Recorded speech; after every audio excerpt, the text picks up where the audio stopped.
The story of Jonah is a familiar one. God called upon a reluctant prophet named Jonah. He was given a tough assignment. "Arise, go to Nineveh, that great city, and cry against it, for their wickedness is come up before me." Jonah 1:2, KJV. Nineveh, the great city of the Assyrians, a mighty and wicked people. Jonah, instead of following God's command, decided to run. He boarded a ship, headed in the opposite direction, away from Nineveh and away from God's plan. Little did Jonah know that you can't outrun God. The seas began to roar, and a furious storm threatened the ship. The terrified sailors, realizing this was no ordinary storm, discovered Jonah hiding below deck. He confessed his disobedience and urged them, "Take me up and cast me forth into the sea. So shall the sea be calm unto you, for I know that for my sake this great tempest is upon you." Jonah 1:12, KJV. Despite their best efforts to ride out the storm, the sailors realized Jonah was right. With heavy hearts, they lifted the reluctant prophet and hurled him into the raging waves. The storm subsided instantly, leaving the sailors in awe of the Lord's power.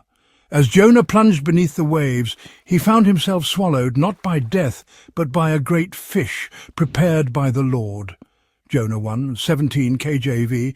Imagine Jonah's terror. The scriptures tell us, "Now the Lord had prepared a great fish to swallow up Jonah. And Jonah was in the belly of the fish 3 days and 3 nights." Jonah 1:17 KJV. 3 days and 3 nights in the belly of a great fish.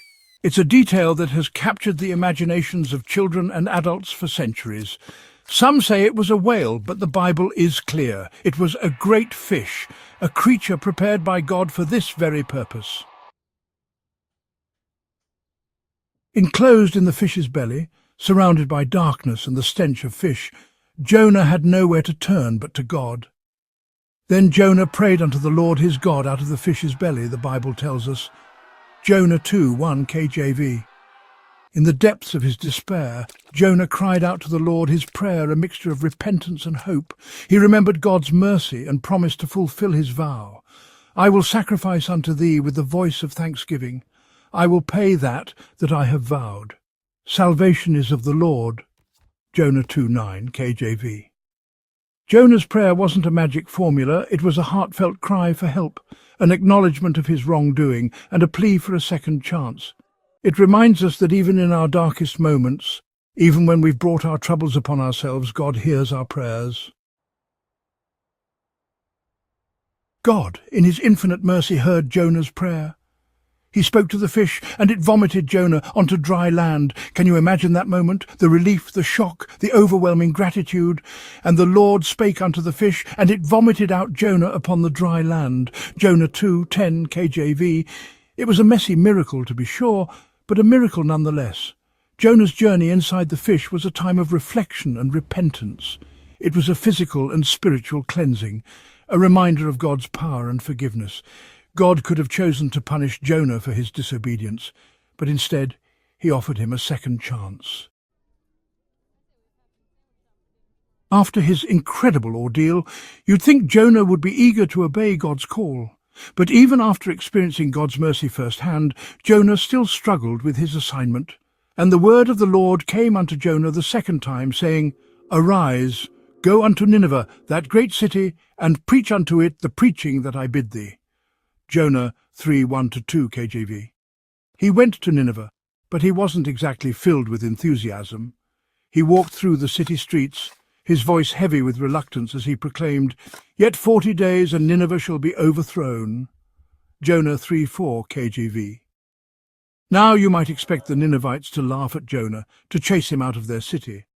They were, after all, a powerful and wicked people. But something remarkable happened instead. The people of Nineveh listened. Section 6. Nineveh's repentance, a city spared. The Ninevites, from the greatest to the least, repented of their sins. They fasted, they put on sackcloth, and they turned from their wicked ways. The king himself even ordered the people and animals to join in the citywide repentance. And God saw their works, that they turned from their evil way, and God repented of the evil that he had said that he would do unto them, and he did it not. Jonah 3:10 KJV. Can you imagine that? This entire city, known for its wickedness, humbled itself before God. Nineveh's repentance is a powerful reminder that God is a God of second chances. He desires our repentance more than he desires our punishment. He is merciful and gracious, slow to anger, and abounding in steadfast love.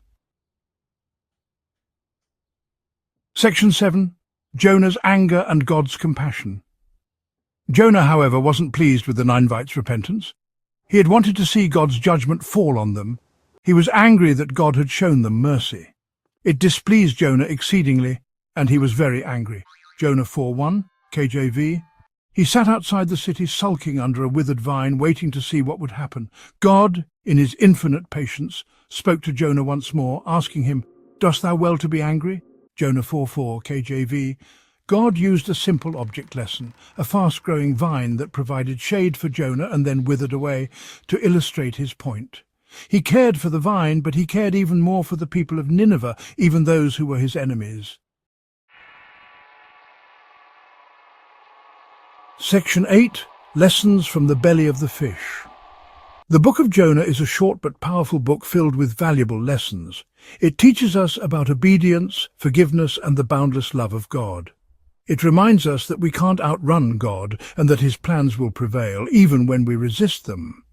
Jonah's experience inside the fish teaches us that God is always with us, even in the darkest of times. It reminds us that God hears our prayers, no matter how far we've strayed. The story of Jonah is a reminder that God is a God of second chances.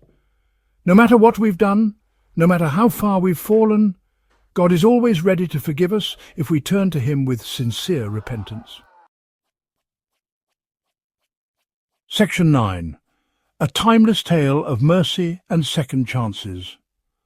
The story of Jonah and the big fish is more than just an ancient tale. It's a timeless message of God's love, mercy, and willingness to forgive. It's a story that resonates with us today, reminding us that even when we make mistakes, even when we run from God, he is always there, ready to welcome us back with open arms. Like Jonah, we may face storms in our lives. We may find ourselves in the belly of despair, consumed by our mistakes. But even there, God is with us. He hears our prayers and he offers us a way out.